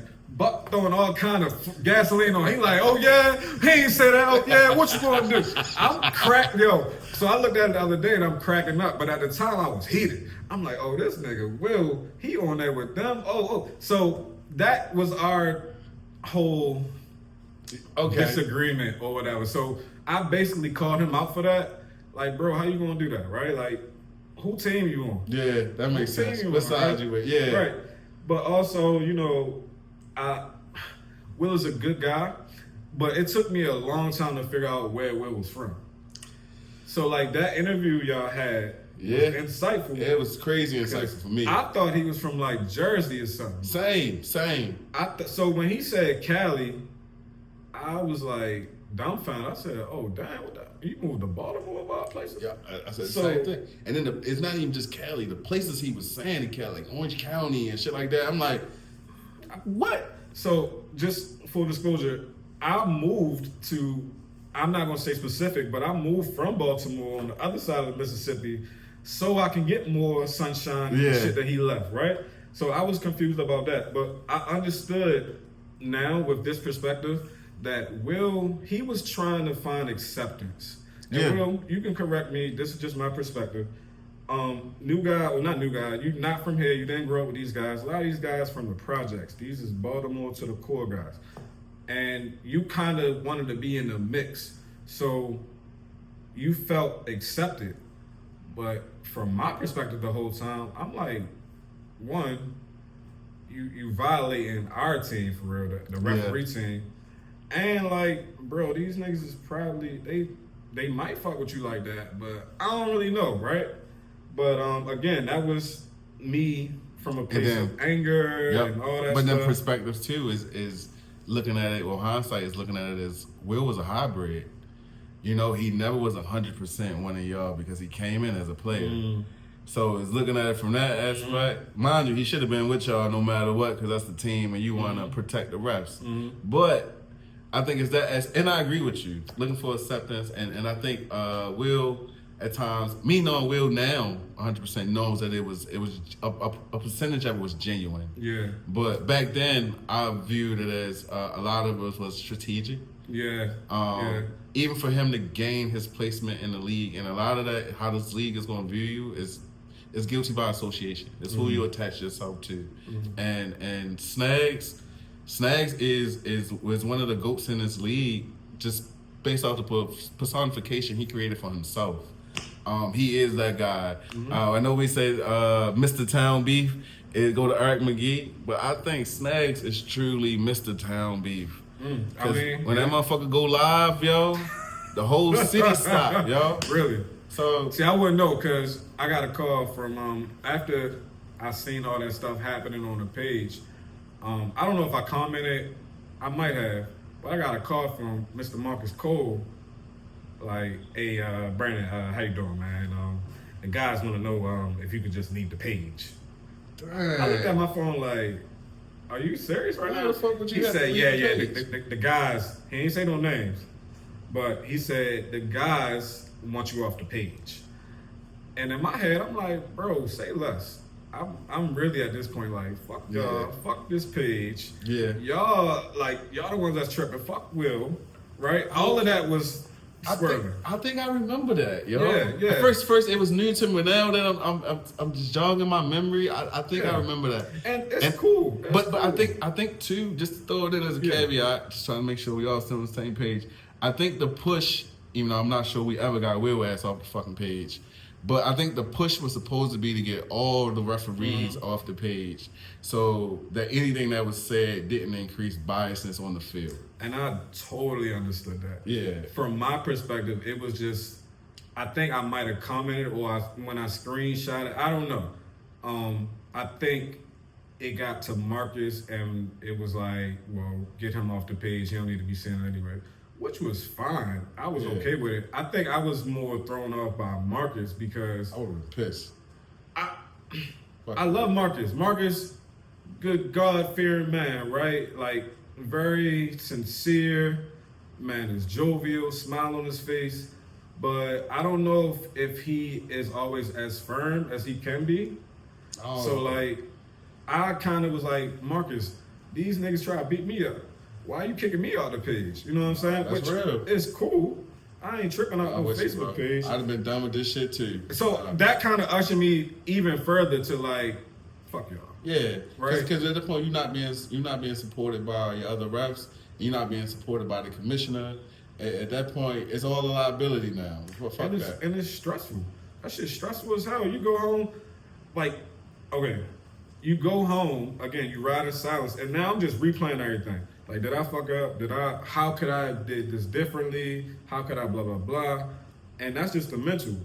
If you out there for 3 games, your whole lower half of your body is done. Oh, that's true. You know what I mean? Your legs. I had ACL reconstruction surgery. Shit. That's why some guys see me with a knee brace. Your whole body done. So now, in addition to that, you might have somebody like, oh, you out here for the money. And you gotta go to work tomorrow. Nigga, I walked away with $120. Like, and I gotta go to work tomorrow. For like, 10 hours. I get it. Yeah. Like, bro, I'm really out here because I love doing this. Yes, I'm getting paid, but all this extra shit, it ain't worth it, bro. So I had to really just take a minute for my own mental health. Nah, man, I'm glad you did. Just kind of get myself together away from that league, because also y'all had a lot of growing and stuff that y'all need to continue to do. And it was just, I didn't feel like the leadership was as strong as it needed to be. No shot to necessarily anybody specific. Yeah. Because even with my man from the Bulldogs, what's his name, Keith? Keith. Yeah, like you, Keith, and Marcus, like I appreciated y'all helping Marcus out, or just seemingly helping Marcus out with like the harder decisions and shit. Yeah. The suspensions, the this, the that. I think I had a conversation with Marcus prior to the Snags thing, like a week prior, because I think leading up to that, we had an incident a week before, right? It was always something going on. Every week, bro. But my conversation was this. I asked about security, about, just police presence and all that. Yeah. And I know it was things going on in the background with Dunbar Field. I wasn't privy to them conversations. Yeah. It's not my place. And I think we might have had security like a few times. Periodically, we had some people try out. Yeah. It never worked out. But it was that day. I know for a fact, prior to the Snags thing, that week before, we had a police officer there. But that next week, we didn't have none. Yeah. And I was like, what the hell, right? So it was just a mix of just like a lot of unfortunate circumstances. Yeah, and again, we all have grown. We all have learned from that shit. And again, like I'm optimistic about just recreating the magic. Hey, man, well, allow me to be the first one to say, welcome back.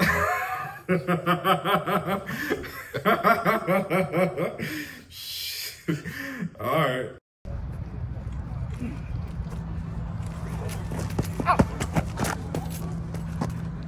Wait, what happened? I think I got knocked out the ring.